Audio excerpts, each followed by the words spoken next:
ఏలూరు జిల్లా ప్రముఖ పుణ్యక్షేత్రం ద్వారకా తిరుమల చిన్న వెంకన్న దేవస్థానంలో గోశాలలో ఎండవేడిని తట్టుకునేలా మూగ జీవాలకు దేవాలయాధికారులు ప్రత్యేకంగా బాత్ షవర్లు ఏర్పాటు చేశారు.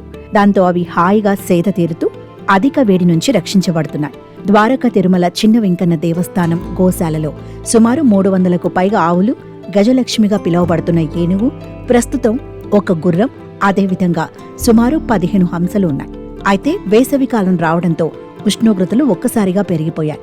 దాంతో ఆలయ అధికారులు గోశాలలో మూగ జీవాల కోసం బాత్ షవర్లు ఏర్పాటు చేశారు. గోశాలలో ఒంగోలు, కపిల, నిమారి, గిర్, దేశవాళి, జెర్సీ, పుంగనూరు ఇలా సుమారు 10 రకాల జాతులకు చెందిన 330కి పైగా గోవులు ఉన్నాయి.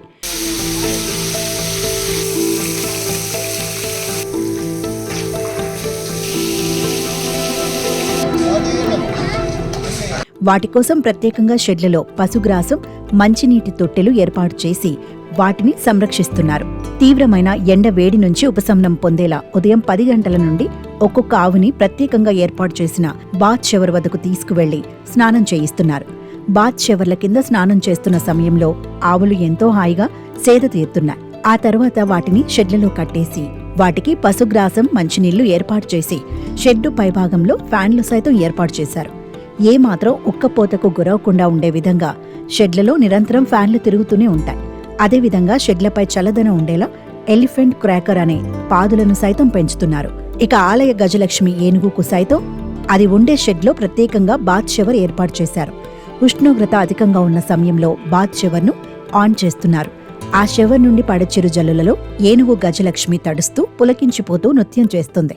అంతేకాక షవర్ల ద్వారా కిందికి వచ్చిన నీటిని తన తొండంతో తీసుకుని శరీరంపై చల్లుకుంటూ యాత్రికులకు కనువిందు చేస్తుంది.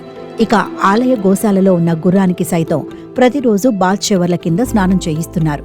దాంతో అధిక ఉష్ణోగ్రత ప్రభావం వాటిపై పడకుండా అవి హాయిగా సేద తీరుతున్నాయి. గోశాలలోని హంసలకు సైతం ఓ కొలను ఏర్పాటు చేశారు. అవి కొలనులో దిగి చల్లగా ఈత కొడుతున్నాయి. స్వామిని దర్శించుకోవడానికి వచ్చిన యాత్రికులు ఇవన్నీ చూసి ఆనందిస్తున్నారు.